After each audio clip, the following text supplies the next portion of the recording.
అట్లాగే ఒక కమ్మ సామాజిక వర్గాన్ని గట్టిగా టార్గెట్ చేయడంతో ఎప్పుడూ లేని విధంగా కమ్మ సామాజిక వర్గం యునైట్ అయ్యి ఆ, ఎంత డబ్బులైనా ఖర్చు పెడతాం మేము జగన్ ఓడించండి అనే స్థాయికి వెళ్ళారు. దాని ఫలితం అనుభవించారు. దాని తర్వాత ఇప్పుడు కూడా మీ ఎంత ఏదన్నా కానీ జగన్ పార్టీలో ఉండే ఇట్లాంటి వాళ్ళని అరెస్టులు చేసి కుమ్మండి అన్న పద్ధతులకి ప్రజల్లో లేకపోతే కార్యకర్తల్లో కూడా వచ్చేసింది.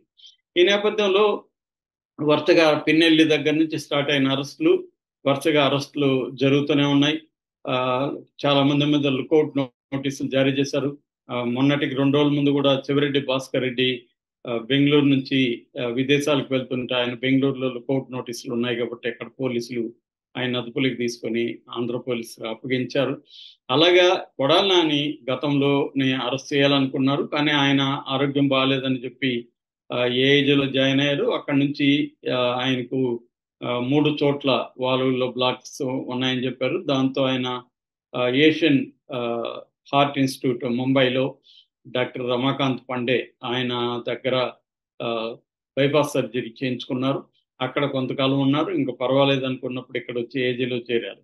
సో ఆయన హాస్పిటల్లో ఉన్నాడు కాబట్టి ఇప్పుడు అరెస్ట్ చేసిన కోర్టు త్వరగా బెయిల్ ఇచ్చేస్తుంది కాబట్టి ఉపయోగం లేదన్నట్టుగా వీళ్ళు సైలెంట్గా ఉన్నారు. ఈ లోపల ఆయన ఒక ప్రైవేట్ ఫంక్షన్కి అటెండ్ అయ్యారు. సో అంటే ఆయన బాగానే ఉన్నాడు కదా, ఈయన పారిపోతాడేమో అన్నట్టుగా తెలుగుదేశం నాయకులు డీజీపీకి కంప్లైంట్ ఇచ్చారు. ఆయన పారిపోయే అవకాశాలు ఉన్నాయి, అమెరికాకు పారిపోతున్నాడని చెప్తున్నారు అని ఇచ్చారు. దాంతో డీజీపీ ఎల్ఓసి అంటారు, లుకౌట్ నోటీస్ అంటారు, ఈ లుకౌట్ నోటీసుల్ని జారీ చేశారు. ఈ లుకౌట్ నోటీసులు అనేవి అన్ని ఎయిర్పోర్ట్లకి వెళ్ళిపోతాయి అనమాట. వీళ్ళ ఫోటోలు, వీళ్ళ పాస్పోర్ట్ వివరాలు అన్ని వెళ్ళిపోతాయి.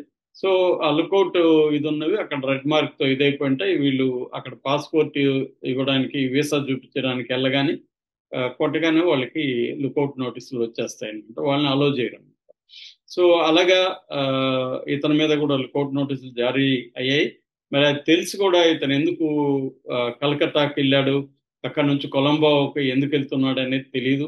ఆయనకు కూడా తెలుసు కదా లుకౌట్ నోటీసులు జారీ చేశారు, మనం ఏ ఎయిర్పోర్ట్కి వెళ్ళినా పట్టుకుంటారని ఆయనకు తెలుసు. ఈయనేమో మన చెవిరెడ్డి భాస్కర్ రెడ్డి అయితే నాకు తెలియదు లుకౌట్ నోటీసులు జారీ చేసినట్టు అని చెప్తున్నాడు. తెలియకపోవచ్చు, మనకు కూడా న్యూస్ రాలేదు. కానీ కొడాలి నానికి లుకౌట్ నోటీసులు జారీ చేసినట్టు మనం కూడా ఒక స్టోరీ కూడా చెప్పుకున్నాం. సో క్లియర్గా లుకౌట్ నోటీసులు ఉన్నప్పుడు అతను ఎందుకు వెళ్ళాడో తెలియదు. మొత్తానికి కలకటా నుంచి వెళ్తే అక్కడికి లుకౌట్ నోటీసులు వెళ్ళలేదు అనుకున్నాడా ఏమో తెలియదు. అతని లాజిక్ ఏదో ఉంటుంది కదా, అతనే అమాయకుడు కాదు.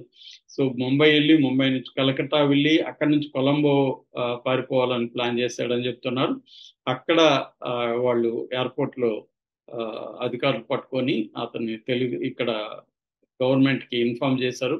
ఇక్కడ నుంచి పోలీసులు వెళ్ళి కలకత్తా నుంచి ఆయన్ని తీసుకొస్తున్నారని చెప్తున్నారు. అసలు ఆయన మీద ఏ కేసులు ఉన్నాయంటే ఒక కేసు కాదు, అది చాలా పెద్ద కేసులు ఉన్నాయి. రైతు మోషే అని ఇతని మీద ఒక కేసు పెట్టాడు.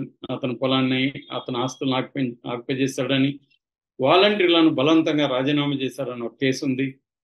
తర్వాత ఇంకా దుర్వ్యాఖ్యలు అంటే వీళ్ళని అందరూ బూతులు తిట్టడం, దాని మీద చాలా కేసులు ఉన్నాయి. అవి కాకుండా ఇసుక కుంభకోణం, మట్టి కుంభకోణం, భూ కుంభకోణాలు, వీటి మీద కేసులు, రకరకాల కేసులు ఉన్నాయి. తర్వాత ఈ టిట్కో ఇళ్లలో అవకతవకల మీద కేసులు ఉన్నాయి. ముఖ్యంగా జగనన్న కాలనీలో మెరక దీన్ని అమ్మేసి దాదాపు 45 కోట్లు ఆయన అవినీతికి పాల్పడ్డాడని అంటున్నారు. అట్లాగే విద్యుత్ దీంట్లో మీటర్లు వాటికి సంబంధించి అక్రమాల్లో విజిలెన్స్ కమిషన్ ఇతను నేరం చేశాడని తేల్చింది. అట్లాగే 2022లో అక్రమంగా క్యాసినో నిర్వహించాడని ఒక కేసు ఉంది. ఆటో నగర్లో ఒక గోడౌన్లో మద్యం ఉంటే అక్రమంగా దాన్ని ఖాళీ చేయించాడని ఆయన మీద కేసు ఉంది. దాంతో అప్పుడు జేసీ మాధవీల కలెక్టర్ మీద కూడా కలిపి కేసు పెట్టారు.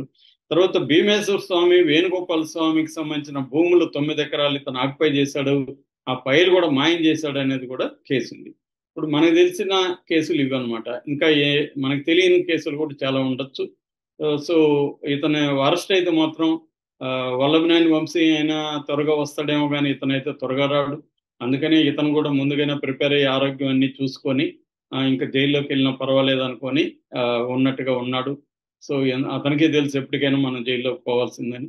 దానికి సంబంధించిన యోగా ప్రాక్టీస్ చేసి, కింద పడుకోవడం ప్రాక్టీస్ చేసి జైల్లో పరిస్థితులు ఎలా ఉంటాయో దానికి తగినట్టు బయటే కొద్ది రోజులు ప్రాక్టీస్ చేసి వీళ్ళు వెళ్తున్నట్టుగా మనకు తెలుస్తుంది. ఎందుకంటే వీళ్ళందరికీ తెలుసు జైలుకెళ్ళక తప్పదని. సో, కొడాలికి కూడా తెలుసు. నాకు తెలిసి కొడాలి ఇప్పుడిప్పుడైతే బయటకొచ్చే పరిస్థితి లేదు. ఏమన్నా ఆరోగ్య పరిస్థితులు ఆయన ప్రూవ్ చేయగలిగితే కోర్టులో ఆయనకి టెంపరరీ బెయిల్ దొరికే అవకాశం